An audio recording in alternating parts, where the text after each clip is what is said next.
2024 시니어 트렌드 세미나 2부 주제는 노년기 현금 흐름과 관리입니다. 이번 팩트시트 시간에는요, 여러 통계 자료를 통해 노년기의 현금 흐름 현황을 살펴보고 더 나은 자산 관리를 위해 우리가 노력해야 할 방향이 무엇인지 그 시사점을 짚어보고자 합니다. 제 소개를 먼저 하겠습니다. 저는 서울대학교 경제학부에 재학 중인 장주연이고 대학생 연합학회인 시니어 퓨처에서 학회원으로 이 자리에 서게 되었습니다. 안정적으로 노후를 대비하는 것은 갈수록 어려워지고 있습니다. 평균 수명이 연장되어 필요한 자금은 증가함과 동시에 자녀의 독립 시기가 늦어지는 등 그 예상 지출이 늘어나고 있기 때문이죠. 그러면서 은퇴 이후 지속적인 현금 흐름을 창출해야 할 필요성이 증가하고 있습니다.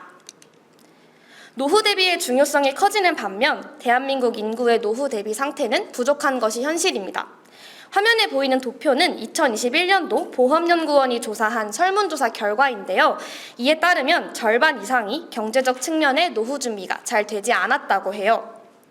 설문조사에서는 상당수의 응답자가 미리 재정관리를 하지 못한 것을 후회하고 있다는 것도 확인할 수 있었습니다. 그래서 이번 팩트시트에서는 시니어의 소득원을 알아본 후 경제활동과 자산관리의 측면에서 지속적인 현금 흐름 창출을 위해 개선돼야 할 점이 무엇인지를 알아보도록 하겠습니다. 앞으로 나올 자료는 2020년 보건복지부의 노인 실태조사 결과입니다. 은퇴 이후 주 수입원이 끊기면서 노인의 연간 총소득은 나이가 증가함에 따라 감소하는 경향을 띱니다. 각 소득을 구성하는 비중, 즉 수입원을 살펴보면 주어진 막대 그래프의 녹색 부분인 근로 및 사업 소득은 점차 감소하는 한편 연금과 같은 공적 이전 소득은 증가하고 있습니다. 지속적인 현금 흐름을 만들기 위해서는 저는 근로소득에 초점을 맞춰보았는데요. 이 자료를 소득 분위별로 나누어 살펴보도록 하겠습니다. 그 결과 저소득층과 고소득층의 근로 및 사업 소득 비중이 확연히 차이가 나는 것을 알 수 있죠. 4, 5분위와 같은 고소득층은 근로, 사업 소득이 총소득에서 차지하는 비중이 50%가 넘어가는 반면 저소득층은 20%도 되지 않는 걸 확인할 수 있었습니다. 왜 근로소득에서 이런 확연한 차이가 나는 것일까요?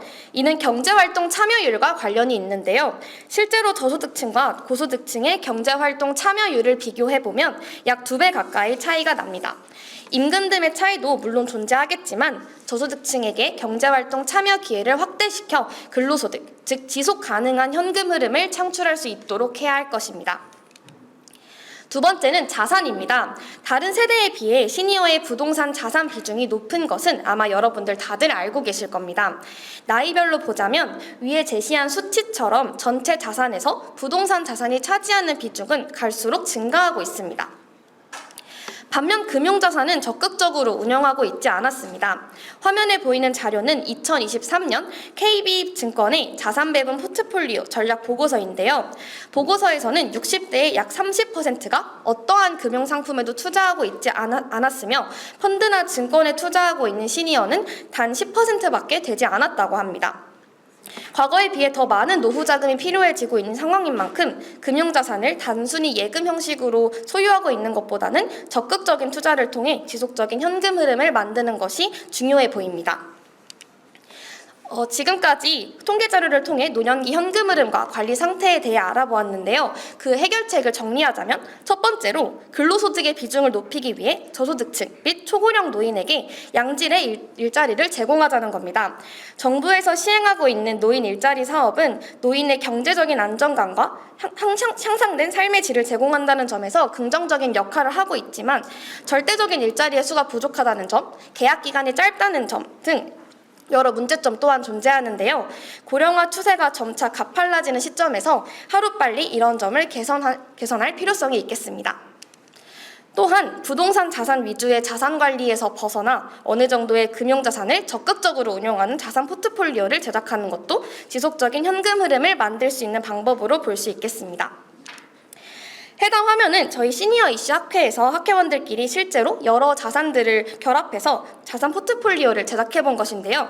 이처럼 안정적인 수익률에 안주하지 않고 배당형 상품을 포트폴리오에 추가하는 방식으로 이러한 자산 포트폴리오를 만드는 방안 또한 생각해 볼 수 있겠습니다. 이렇게 두 가지의 시사점을 제시하면서 발표를 마무리하도록 하겠습니다. 뒤에 나올 전문가분들의 현금 흐름에 대한 발표도 끝까지 집중해서 들어주시면 감사하겠습니다. 이상 시니어 이슈 학회의 장주연이었습니다. 감사합니다.